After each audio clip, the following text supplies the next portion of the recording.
For millions of years, our ancestors lived in a state of nature. All this changed 10,000 years ago when they started to farm. What caused this drastic change of lifestyle? Join us in this Liber-Tea episode as we explore the factors that led our ancestors to adopt farming. The transition to agriculture is a matter that has intrigued ethnobotanists and anthropologists for decades. Many wonder why it took so long for people to adopt farming. Clearly, prehistoric humans had the wherewithal to engage in agriculture before transitioning to it. Surely, these people must have gained a decent amount of plant and animal life knowledge during hunting and gathering. For instance, they observed the migration of animals and other seasonal changes. They may have also observed the germination of seeds in their dumping sites. Additionally, in burning fields to drive game, they observed the subsequent regeneration of plant life. Lastly, our ancestors had an intimate knowledge of various plant species that could be used either for medicinal purposes or as food. So why change a winning formula? Listen on. An agricultural revolution is indeed a seminal event in human history. It marks the transition of humans from small bands of nomadic hunter-gatherer communities to early civilization and large agricultural communities. The agricultural revolution commenced in the Fertile Crescent, which ancient Greeks called Mesopotamia. Shortly after its commencement, Stone Age people across the globe began practicing agriculture. The innovations of this revolution led to the founding of early civilizations and cities around the globe. This revolution effectively separated Neolithic people from the Paleolithic people, as various facets of modern civilization originate from this period. For example, it led to the establishment of large, sedentary communities. However, the question that continues to bewilder scientists, historians, and anthropologists today is why our ancestors took this drastic step. Several theories have been advanced to explain why our ancestors took up agriculture. The most prominent and plausible of these theories are as follows. Raphael Pumpelly advanced the Oasis Theory in 1908. Later, Gordon Childe popularized the theory in 1928. According to Pumpelly, as the climate changed because of the Atlantic depressions shifting northwards, settlements started to come up around oases to remedy the consequences of the dry climate. Additionally, this move caused people to live closely with animals. This led to the domestication of a few animals and plants for sustenance. However, this theory fell from grace after studies on climate data by archaeologists indicated that the period following the Atlantic depressions got wetter rather than drier. The feasting model by Hayden Bryan shows that displays of power fueled the transition to farming people. For example, if a Neolithic leader wanted to flaunt his power and success to his contemporaries, he would throw extravagant feasts for his guests to show his dominance. This system required people to assemble huge quantities of food, and as such, this increase in demand for food led to innovations in the agricultural sector. Braidwood Robert advanced the hilly flanks hypothesis in 1948. According to Braidwood, farming commenced from the hilly flanks of the Zagros and the Taurus Mountains, and the land there was fertile.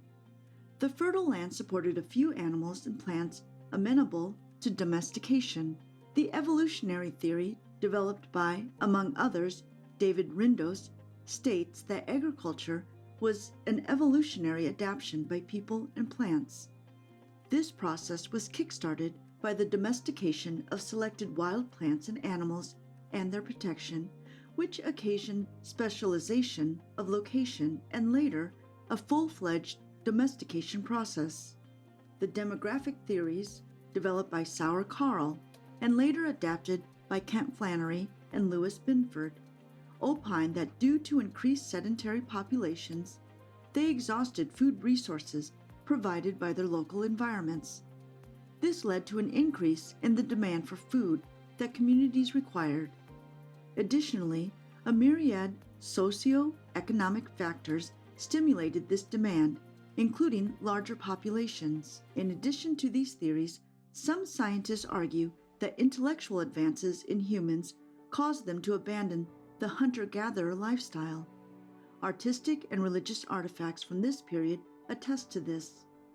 According to scientists, religion and art are the progenitors of civilization. Katahoyuk, an archaeological site in southern Turkey, has furnished us with many artifacts. Studies on such sites help scientists to develop a better understanding of the Neolithic Revolution.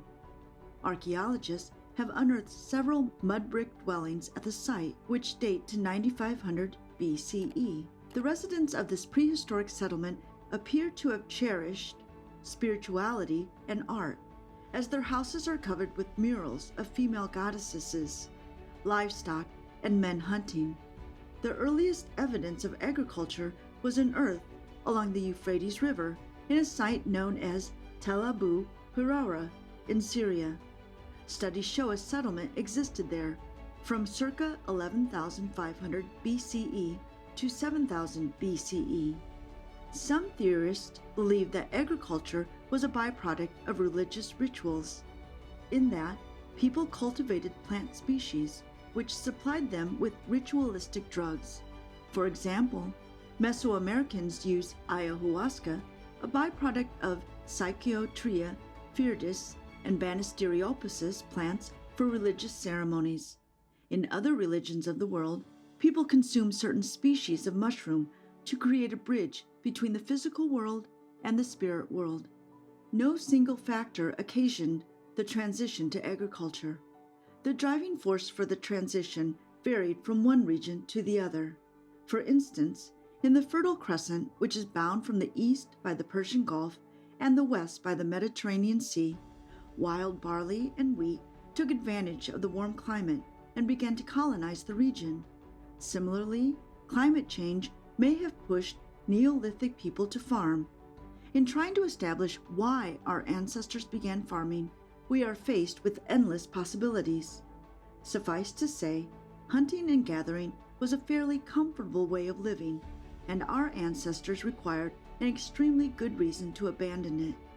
With plenty of food and raw materials such as flint, bone, antler, and wood, it would be difficult for anyone to change their lifestyle. Contrary to popular belief, Stone Age humans were complex, intelligent individuals who adapted well to the prevailing circumstances. Perhaps regional specific forces may have caused the transition to agriculture or the desire to remedy a particular shortage. Be as it may, food production is the most plausible reason for our ancestors to bring plants and animals under cultivation. Thank you for listening to this episode. We hope you have enjoyed and learned something new. Like, share, and subscribe to Liber-Tea for more enthralling historical discussions.